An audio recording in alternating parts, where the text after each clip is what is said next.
Olá, eu sou a Priscila Camazano e este é o Como é que é? Hoje nós vamos falar quais são os desafios para o combate aos incêndios no Pantanal. E o convidado de hoje é um fotojornalista que esteve na região recentemente e também vem acompanhando a região já há alguns anos. E em 2021, uma série dele de fotografias chamada Pantanal em Chamas foi premiada em primeiro lugar na categoria Meio Ambiente do maior prêmio de fotografia. E eu estou falando de Lalo de Almeida. Lalo, seja bem-vindo ao Como é que é? Obrigada por ter vindo.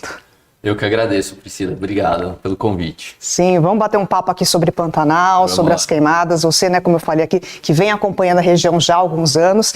Eu queria começar esquentando a nossa conversa, Lalo, pedindo que você respondeu o tema do programa, né? Quais são os principais desafios para o combate aos incêndios na região? Olha, Priscila, eu acho que o grande desafio, na verdade, é a própria situação que o Pantanal se encontra hoje. O que aconteceu? Hoje o Pantanal é um bioma muito mais seco.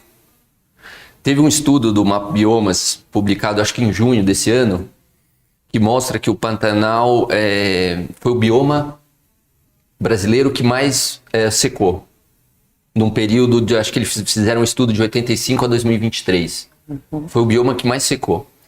Ele perdeu 61% da sua área de inundação em 2023, comparando com essa série histórica de 85 a 2023. Então, o bioma está muito mais seco.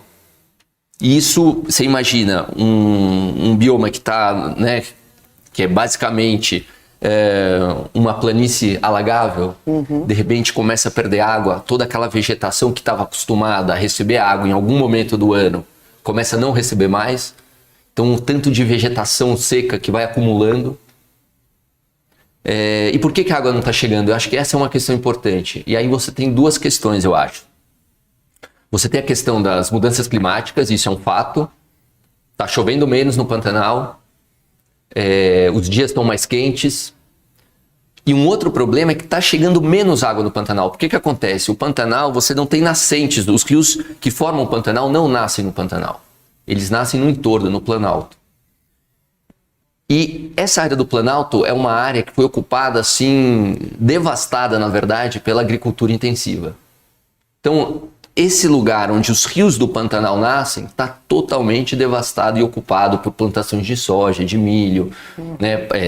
Nascentes foram destruídas. Você anda lá por dezenas de quilômetros e não vê uma árvore. Quando vê uma árvore é um eucalipto em volta de um silo de soja.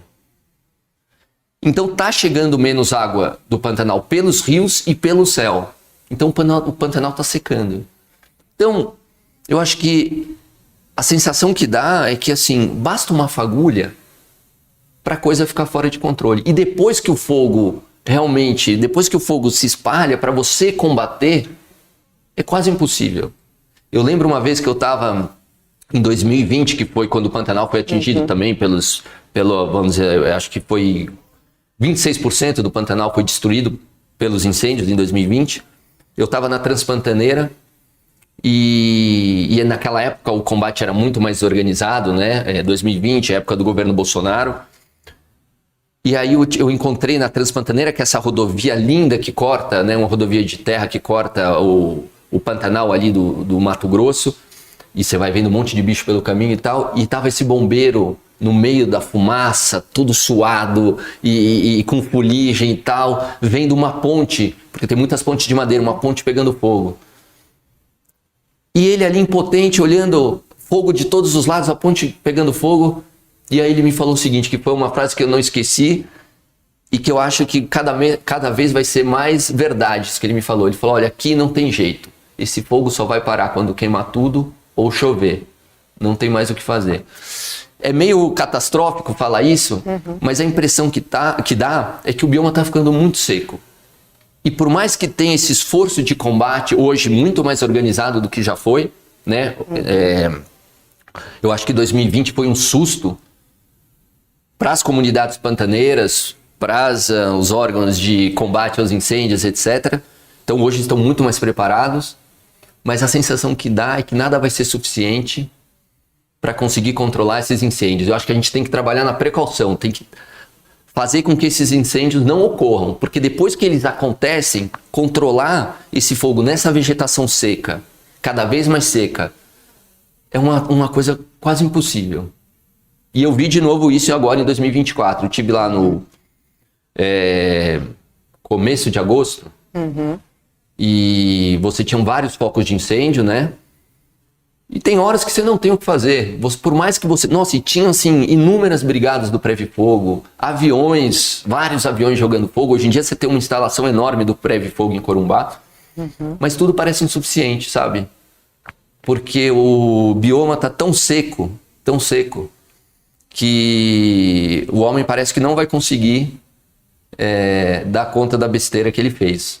Lá você esteve agora em agosto, né? No começo de agosto você esteve lá. Por quais regiões que você passou? Então, eu fui primeiro para a região de Inhacolândia.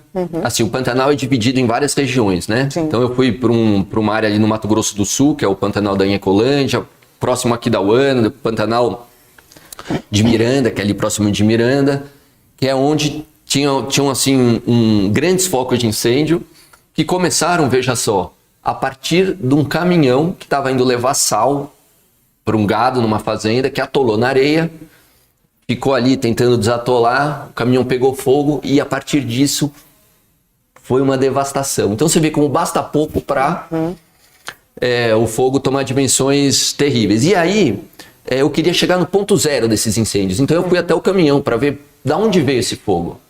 Então a partir dali eu fui descendo, então eu passei nas fazendas Rio Negro, fazenda Barranco Alto, onde filmaram a novela Pantanal, e fui encontrando inúmeros focos de incêndio, mas teve um particularmente gigante que foi logo no primeiro dia, que isso é muito louco, como o fogo ele se desenvolve, ele tem a sua dinâmica própria, porque quando a gente chegou nesse lugar, é o lugar onde tem um retiro que eles falam, que é, vamos dizer assim, as fazendas são muito grandes, então você tem a sede e outras casas espalhadas pela fazenda para tomar conta das áreas mais remotas. Então tinha essa casa onde morava uma família e a gente chegou lá e viu esse foco de incêndio, pequeno ainda, no meio da floresta. A gente foi de carro ali, comecei a fazer umas fotos, tal, e começou a ventar um pouquinho.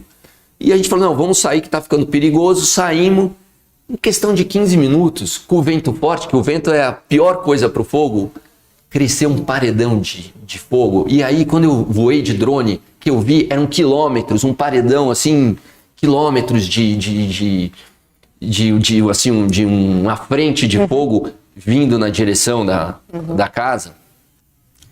E é impressionante essa dinâmica do fogo, assim como em pouco tempo, né, a coisa, pá. Mas aí a gente, bom, enfim, saiu, visitou outras regiões aí, aquela região onde fica também a Fazenda Caimã, né, que é bem conhecida, que também foi 80% da área da Caimã foi devastada pelos incêndios, inclusive onde tem o projeto do On Safari, onças ficaram queimadas, as patinhas queimadas e tal, e a gente nem sabe, na verdade, o número de animais que foram atingidos, porque os animais entram para o meio do mato, você não tem acesso a todos os lugares, você imagina a quantidade de animais. E aí depois dessa região de Inhacolândia, ali próximo de Miranda e aqui da Uana, eu peguei um aviãozinho e fui para uma fazenda próxima à Serra do Amolar, que é uma região fantástica, porque você tem o Pantanal, aí você tem o Rio Paraguai ali, e aí você tem uma serra, umas montanhas no meio do Pantanal, uma região linda, que também estava sofrendo muito com os incêndios. Chegaram perguntas já aqui nas redes sociais. O Thiago pergunta assim, quantos anos o Pantanal pega fogo? Quais são os setores da sociedade são responsáveis ou responsabilizados? Há muitos anos, né? Pois é, o Pantanal, na verdade, o Pantanal pega fogo há muito tempo. Inclusive existem práticas tradicionais de queimar o pasto. O Pantanal tem uma ocupação muito antiga, né? A ocupação da pecuária no Pantanal é centenária, né? Do século XVII. E existia essa tradição de queimar os pastos, por exemplo, né? Fazer esse manejo do fogo. O que eu vejo é que essa tecnologia do fogo que se tinha, que se usava de uma maneira que, em uma certa época do ano se queimava, mas o fogo, como ainda a região era muito úmida, o fogo não ficava fora de controle. Hoje em dia, fazer uma coisa dessas, usar, né, queimar um pasto, é uma coisa inviável. Por que que aconteceu? O bioma ficou mais seco. Então as técnicas que se usavam no passado, técnicas tradicionais de queima, renovação do pasto, etc., isso não é mais viável. E eu acho que, assim, diferente da Amazônia, onde a maior parte dos incêndios tem a ver com grilagem de terra, com desmatamento e tal, no Pantanal, muitas vezes, na maior parte das vezes, é uma ação humana que causa o incêndio, mas não é normalmente um incêndio com a intenção de causar o incêndio, da devastação, entendeu? Por exemplo, no caso do caminhão, no caso de esse também teve um incêndio na Serra da Molar, foi um cara que foi coletar mel, fez um fogo para espantar as abelhas e deixou lá. Então, é difícil também achar um responsável, sabe? Será que está correto responsabilizar o motorista do caminhão que atolou e que o caminhão pegou fogo e que causou esse incêndio colossal? Então, não é fácil. E eu vejo que existe um esforço hoje do governo, mesmo que insuficiente, não seja suficiente, talvez não sei se vai ser suficiente, por mais que se coloque meios para se combater um incêndio, mas existe um esforço hoje em dia. Eu não sei se... De quem é essa responsabilidade? Eu acho que a responsabilidade ela é coletiva, na verdade. Ela não é uma coisa, quem colocou o fogo. Por que o Pantanal chegou a esse ponto? E quem está no Planalto que devastou toda a região do Planalto, que passou por cima de nascente? Esse também não é responsável pelo fogo do Pantanal, porque o Pantanal está mais seco? E as mudanças climáticas? Por que está chovendo menos no Pantanal? Por que está mais seco? Eu acho que é uma responsabilidade coletiva. É enquanto o modelo de sociedade que a gente escolheu. É esse modelo de sociedade que está produzindo as mudanças climáticas, que está ocupando o cerrado daquele jeito, fazendo com que chegue menos água do Pantanal. Então, eu acho que é muito mais uma culpa coletiva. Lógico, um cara que vai lá e coloca, né, intencionalmente um fogo, e um fogo fora de época, porque tem, inclusive, o tempo certo para você colocar o fogo, quando ainda está úmido, né, para justamente não fugir do controle. Tudo bem, o cara realmente tem que ser responsabilizado. Mas eu acho que é uma responsabilidade coletiva. Como é que a gente deixou o Pantanal chegar a esse ponto? E precisa ver se vai ter retorno, porque os incêndios estão ficando tão frequentes que, assim, o cerrado tradicionalmente pega fogo, às vezes naturalmente por um raio e tal, e se recupera, faz parte vamos dizer assim, da dinâmica do cerrado. O problema é que com as mudanças climáticas, além de estar ficando mais seco, os incêndios estão ficando muito frequentes e não está dando tempo de se recuperar.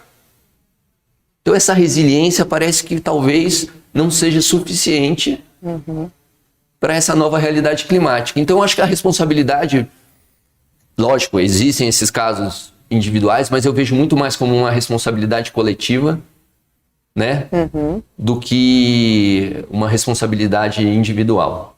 Sim.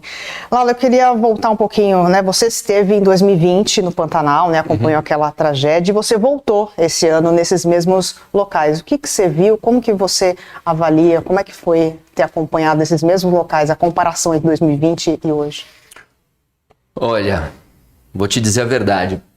Foi meio que uma repetição do que eu vi em 2020. Um dos lugares que eu tive em 2020, que eu fiz a foto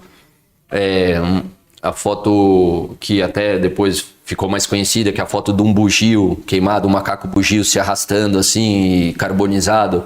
É uma fazenda, chama Fazenda Santa Teresa, que fica nessa região da Serra do Amolar.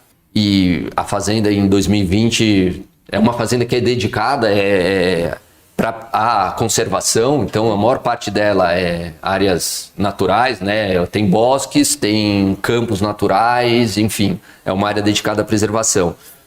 E em 2020 ela foi completamente devastada, que foi o local onde eu fiz a foto desse bugio. Até então era um incêndio mais assim, foi uma das últimas fotos que eu fiz nessa cobertura. Eu fiz 4 viagens em 2020 para o Pantanal para fazer essa cobertura dos incêndios, e essa foi a última foto.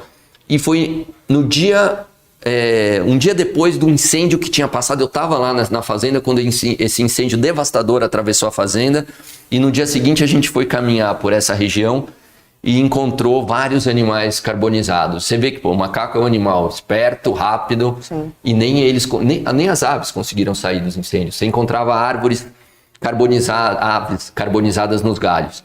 E agora eu voltei em 2024 para essa mesma fazenda que de novo foi devastada pelos incêndios e encontrei os animais de novo, anta, macacos, cobras, jabutis, desse jeito, desse mesmo jeito, assim. Uma repetição do que eu vi em 2020 eu encontrei agora em 2024. Com agravante, eu acho, porque para chegar nessa fazenda, ou você vai pelo Rio Paraguai de barco, sei lá, umas 5 horas, ou você vai de aviãozinho. E eu fiz um voo de aqui da UANA até essa fazenda, no meio da fumaça, ali, vários focos de incêndio.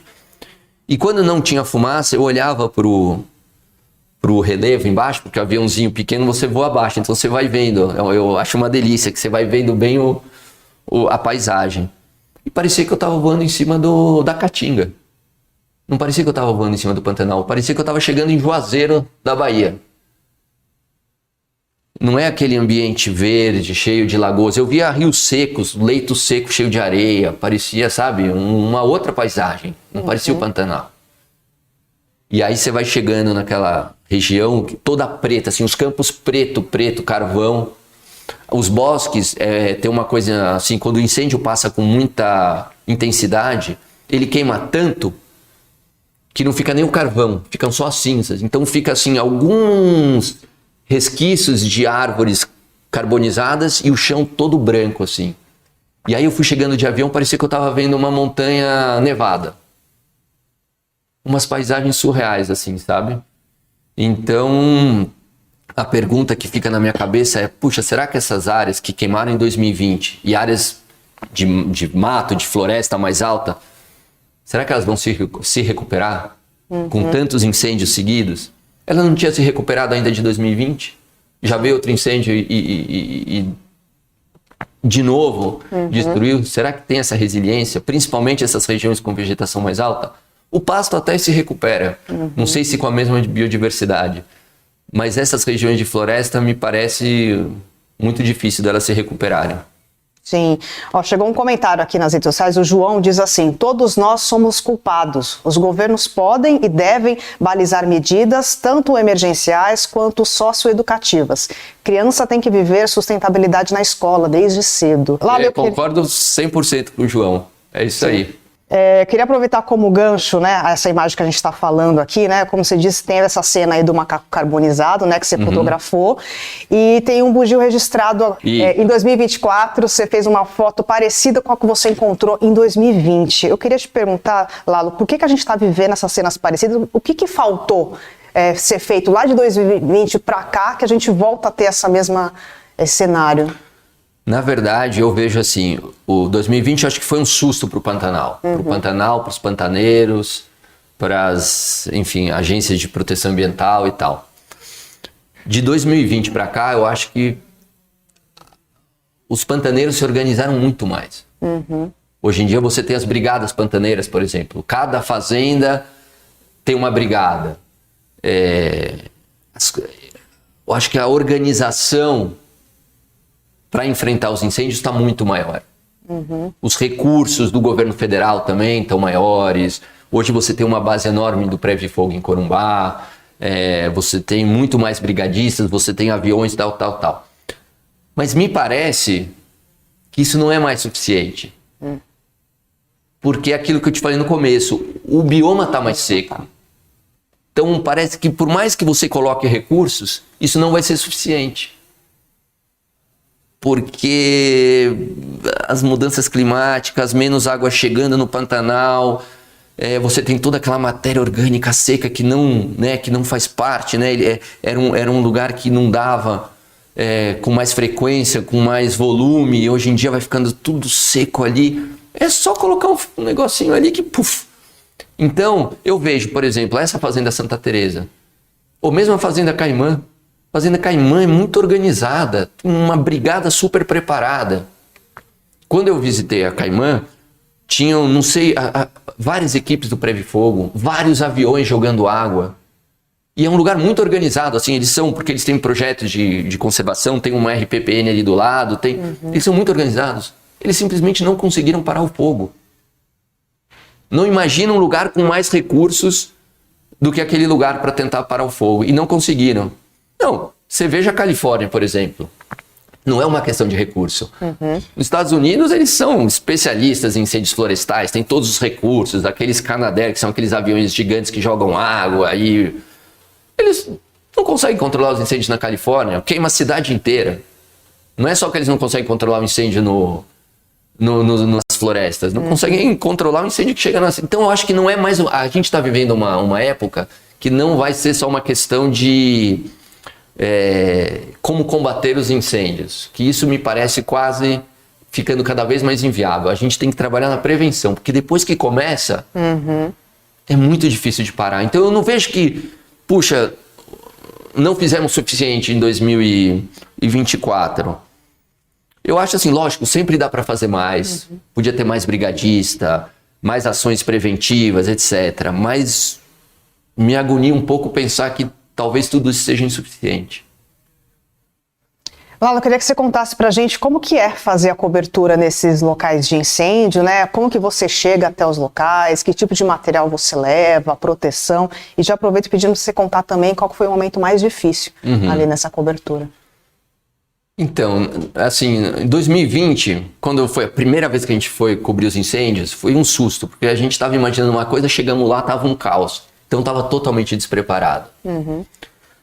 Essa vez eu já aprendi e estou bem mais preparado. Então eu já tenho uma roupa mais adequada, uma balaclava com material, vamos dizer assim, que os bombeiros usam, óculos, enfim, bota certa, etc. Então eu já estou mais preparado. Mas o fogo é muito traiçoeiro, né? Então eu acho assim, primeira coisa é ouvir quem é do lugar, né?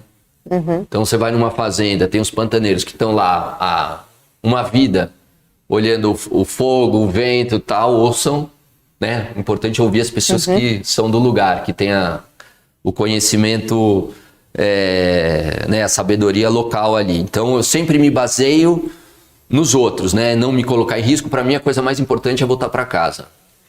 Então esse é meu lema número 1. Então, assim, é aquela coisa, o fogo, ele caminha, né? Normalmente, ele vai numa direção, tem o vento, às vezes o vento muda. Então, você tem que ser um pouco estrategista também, para ver para onde o fogo está indo. Às vezes é bom você estar do lado do fogo, às vezes é bom você estar num lugar onde o fogo já passou, quer dizer que o fogo não vai para, né? Não, já queimou o que tinha que queimar. Então, a partir dali você consegue trabalhar, mas às vezes tem muita fumaça. A fumaça é a pior coisa. Porque às vezes você não está nem no meio do fogo, mas a fumaça muda o vento. Você está longe do fogo, mas vem aquela fumaça que se fica ali, não consegue respirar. Então eu acho que assim, os momentos difíceis foram esses momentos em que eu me deparei com aquele foco de incêndio gigantesco. Que de repente é um negócio que está ali e de repente vem também e sobe aquele negócio. É assustador. Depois eu fico na cabeça, às vezes à noite eu tô assim pensando, eu fico aquelas imagens, porque é uma energia, uma intensidade de destruição, assim, que fica na tua cabeça, assim, fica um negócio... Então esses encontros com esses grandes focos de incêndio é uma coisa que assusta. Né? E você tem que ficar esperto, né, para não deixar eles ali virem para tua direção, agir com cuidado. E hoje a gente tem uma ferramenta maravilhosa que é o drone. Então em muitos lugares... Que, aliás, eu acho que uma das dificuldades principais, né, de fazer essa cobertura de incêndios no Pantanal, que você não tem muitos acessos. O Pantanal, 95% são grandes fazendas. Você não tem muitas áreas públicas ou parques ou áreas, né, de preservação. Então, os acessos são limitados. Você tem que negociar com os proprietários, com os fazendeiros. Então, você chegar nos focos de incêndio é um desafio também, porque além de terem poucos acessos, os acessos são por dentro das fazendas. Então você tem que negociar com os proprietários. Nem sempre os proprietários querem que você entre. Então, nesse sentido, o drone ajuda muito. Já que eu não consigo ir, pelo menos eu mando o drone. O drone, né? Chegou uma pergunta aqui nas redes sociais, a pessoa pergunta assim, como é que você lidou com as questões respiratórias, né? Sentiu algo depois? Como é que foi isso para você, essa experiência? Nossa... É uma coisa horrível mesmo, essa coisa da fumaça, principalmente no último dia, no último dia de cobertura, eu fico acompanhando pelas fotos de satélite onde estão os focos de incêndio, qual a direção que eles estão indo, tal. E no último dia que eu estava fazendo essa cobertura agora em 2024, eu vi que tinha um foco gigante indo em direção à BR-262, que Campo Grande, Corumbá, né? E eu fui cruzar com esperei ele chegar lá.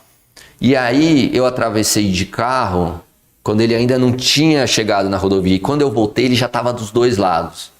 E aí eu quis sair, fazer umas fotos e tal, e engoli muita fumaça. E eu fiquei assoando o nariz, fuligem pelo nariz uma semana. Deve ter feito um mal louco, né, pro pulmão. Sim. Mas na hora, você fica ali...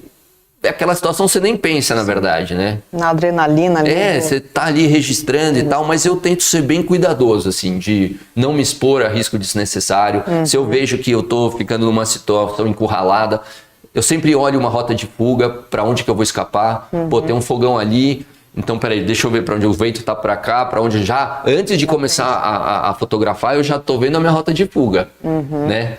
Coisa básica. Já para o carro no sentido certo, se precisar sair correndo. Então você tá o tempo inteiro com uma cabeça na foto e uma cabeça na fuga.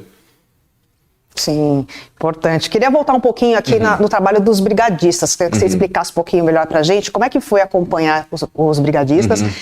Eles estão conseguindo dar conta, eu tenho a impressão de que é um trabalho um pouquinho de formiguinha também, né?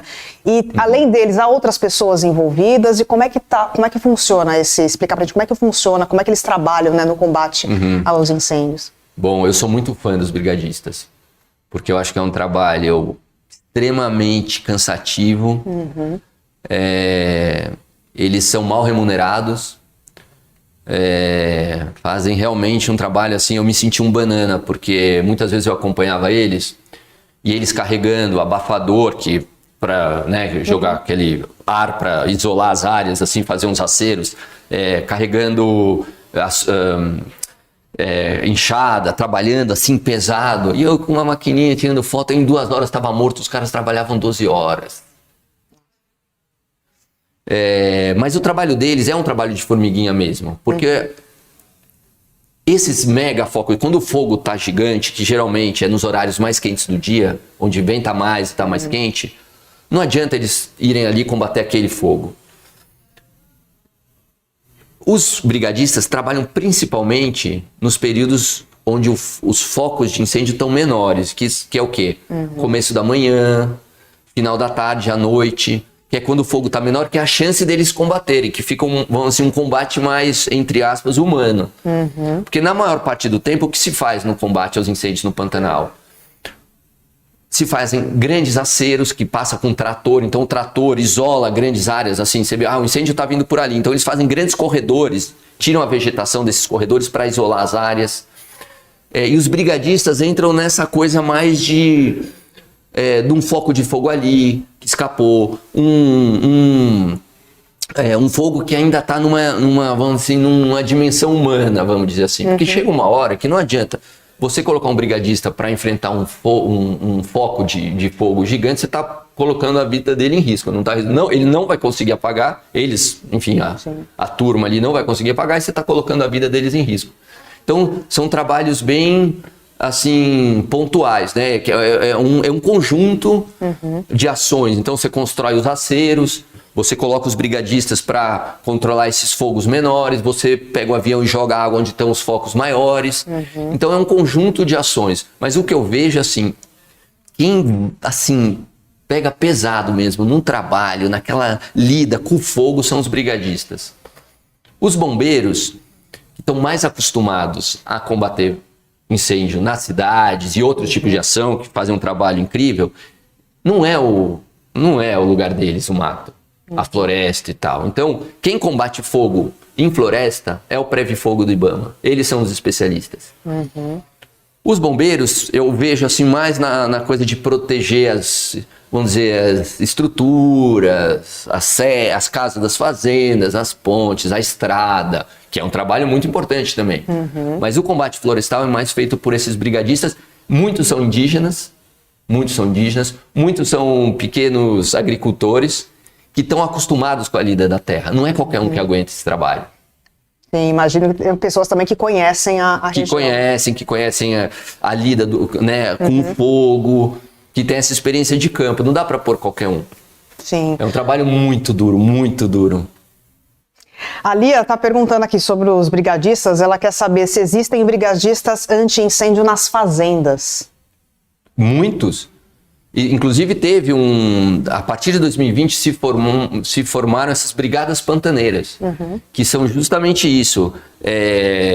Inclusive o SOS Pantanal, que é uma organização muito ativa no Pantanal, ajudou a treinar os funcionários de várias fazendas pelo Pantanal para formar essas brigadas, preparando eles para eventuais combates aos focos de incêndio, porque o segredo é esse, é você combater o fogo antes que ele cresça. Sim. Então você precisa ter pessoas na região, no lugar. Começou, pega os funcionários ali, porque se você esperar para chegar o prévio-fogo do IBAMA, o avião, não sei o que, o bombeiro, o fogo já se espalhou. Então você precisa ter isso espalhado por todas as regiões. Isso foi uma coisa muito boa que aconteceu com o susto de 2020, a formação dessas brigadas pantaneiras. Então existe muito isso, e são muito ativos, e o melhor de tudo, são pantaneiros que conhecem a região, que conhecem os segredos dos ventos, da terra, o relevo. O fogo vai chegar ali, não, mas ali tem um córrego, tem uma vazante, então o fogo vai parar ali, sabe? Tem a noção, então são muito importantes nesse combate aos incêndios. Sim. Eu queria que você falasse agora um pouco quais são as consequências dessas queimadas para os moradores. A gente aqui de longe, né, vê as imagens, né, vê toda a cobertura, mas eu queria que você falasse para quem ali é na região, quais são as consequências diretamente para eles e também qual a consequência para o resto do país, né? Porque não é só quem está ali próximo, né? Então, bom, a gente viu, né? As fumaças estão circulando por aí. As queimadas no Pantanal pegam esses corredores, as queimadas da Amazônia pegam esses corredores e vem chegar aqui. Então, essa fumaça está entupindo todo mundo, né? Sim. Os nossos pulmões que sofrem, coitados. Mas eu acho que tem essa consequência. O que eu acho bom que chegue pra gente aqui. Porque senão a gente não se conecta ao problema de lá. É só quando, sabe, a gente está sofrendo aqui que a gente, opa, o que está acontecendo no Pantanal? Aí começa, notícia sobre o Pantanal, notícia sobre a Amazônia, tá queimando, focos de incêndio e tal. Se não chega aqui, ninguém tá nem aí. Parece que está distante, né? Parece que está distante, não, lá é problema, tá longe. Então eu acho até bom que chegue aqui para as pessoas se mexerem e se tocarem. Que alguma coisa tá errada, que esse modelo que a gente está tocando aqui tá errado, mas é isso. O que eu sinto, uma coisa importante que eu percebi agora nessa última viagem, que eu não tinha sentido em 2020, foi com os moradores pantaneiros. Eles estão muito conscientes de que alguma coisa está errada. Eles estão percebendo muito claramente que o Pantanal que eles cresceram não é mais o Pantanal de hoje. Não tem aquele negacionismo. Pelo contrário, nossa, o Pantanal que eu cresci não é esse aqui. Agora está muito mais quente, muito mais seco. Eles estão se questionando assim, putz, o que será que vai ser do Pantanal? Então isso eu acho ótimo, esse movimento de conscientização. A força, porque foi a força, né? Tudo que aconteceu, 2020 e tal, mas eu acho que eles estão mais conscientes. E isso é muito bom. Sim. Agora falta todo mundo se conscientizar, né? Sim, a gente precisa entender as consequências das mudanças climáticas e começar a ter ações imediatas. Exato, né, para ontem. Exatamente. Eu acho que são essas. É difícil porque são mudanças de comportamento, né? E mudanças de comportamento talvez sejam as mais difíceis, né? Sim. Você mudar o teu modo de vida, assim, né? Para tentar ser uma pessoa menos. Que impacte menos o mundo, é muito difícil, né? Se abdicar de certas coisas, de certos confortos. Mas, não sei, a sensação que dá é que estamos todos de mãozinha dadas caminhando para o precipício. Sim. Lau, nesses últimos dias, né, a gente vê, a Folha vem fazendo essa cobertura, a gente viu aí uma forte tempestade de poeira, ali, fuligem das queimadas nos canaviais, ali, que atingiu agora o interior de São Paulo, né? A cidade de Ribeirão Preto ali foi a mais atingida. E as autoridades estão investigando, né, mas tem aí suspeita, né, de que esses incêndios são criminosos. Eu queria te perguntar se... E até 5 pessoas, né? Hoje a Folha publicou, 5 pessoas já foram presas, está sendo investigada essa suspeita. Eu queria saber se o mesmo acontece no Pantanal. Há incêndios criminosos também? Olha, assim, eu acho que eu não tenho essa informação dos incêndios criminosos. Eu posso te falar o que aconteceu esse ano. Sim. Esse ano os incêndios não foram criminosos, foram provocados por ações humanas. como o caso do caminhão que pegou fogo, o caso do sujeito que foi pegar mel e colocou fogo no tronco e aí foi embora e deixou o tronco pegando fogo.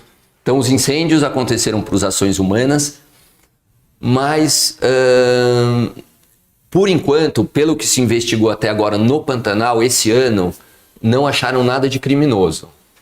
Então, assim, a gente sabe que foram ações humanas, mas não, assim, com intenção de destruição, assim, de queima e etc. E aqui, né, no interior de São Paulo, eu vejo toda essa... Eu fico olhando toda essa fumaça, mas é tudo campo de cana queimando. Olha o que a gente fez. Quem viaja pelo interior de São Paulo vê, não sobrou uma árvore. É um grande canavial. É lógico que isso um dia ia dar errado, né? Não tem como funcionar isso. Então, quando eu nem me impressiono. Você já viu de perto um canavial pegar fogo? Não, pegar fogo não. Não, é uma loucura. É palha pura. Sim, posso O imaginar. estado de São Paulo está forrado por uma camada de palha. Você imagina, com as mudanças climáticas, o tempo cada vez mais seco? Estava demorando para isso acontecer, na verdade. Né? A gente está pagando preço por um tipo de ocupação que a gente escolheu. Sim. Vou para minha última pergunta, que é justamente uma pergunta que o pessoal da produção está me avisando aqui. Tem muita gente perguntando sobre isso também, quer saber. Você que esteve aí em vários momentos, né, do Pantanal, já passou. Você percebe que há uma diferença da atuação do governo anterior para o governo atual? O governo atual está tomando algum tipo de providências? Qual que é a sua avaliação?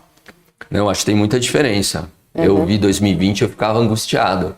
O governo Bolsonaro, em 2020, além de ter demorado para agir, quando agiu, pôs a Marinha para comandar os combates aos incêndios no Pantanal. Você me fala o que a Marinha entende de combate a incêndio?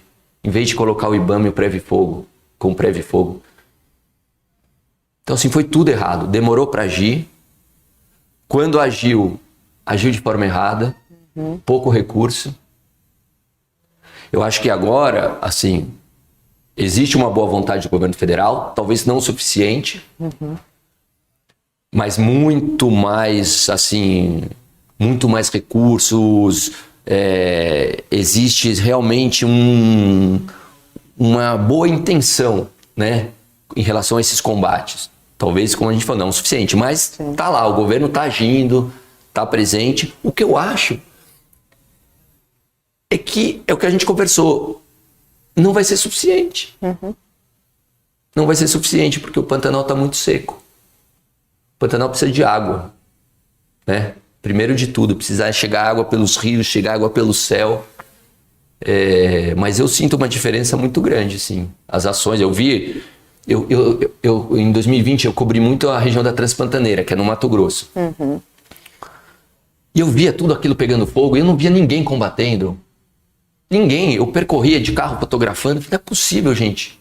Cadê as pessoas? Cadê o Previfogo? Cadê os bombeiros? As pontes da própria rodovia pegando fogo e não tinha ninguém combatendo. Era uma desorganização completa. Então, assim, eu acho que teve essa mudança, talvez não seja suficiente, mas o Pantanal mudou muito também. Então, vamos ver. A gente está num ciclo, a última grande cheia no Pantanal foi em 2018. 2018? Isso. Então, assim, tiveram cheias, secas, mas não cheias daquele jeito. Então, assim, tá perdendo água, tá mais seco. A gente tem que torcer para que, sei lá, a ajuda vinha de cima. Sim, e a gente se conscientizar e tomar atitudes aí. E o que a gente puder fazer aqui, né? Tentar, sei lá, mudança de comportamento. Isso não só para o Pantanal, né? Isso para tudo. A Amazônia está secando. Sim. Agora a gente está vivendo uma crise, né? Já uma seca grande na Amazônia.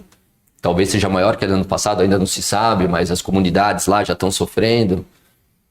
Então, sei lá, a crise climática é um assunto que a gente tem que estar na nossa cabeça. Sim, muito sério.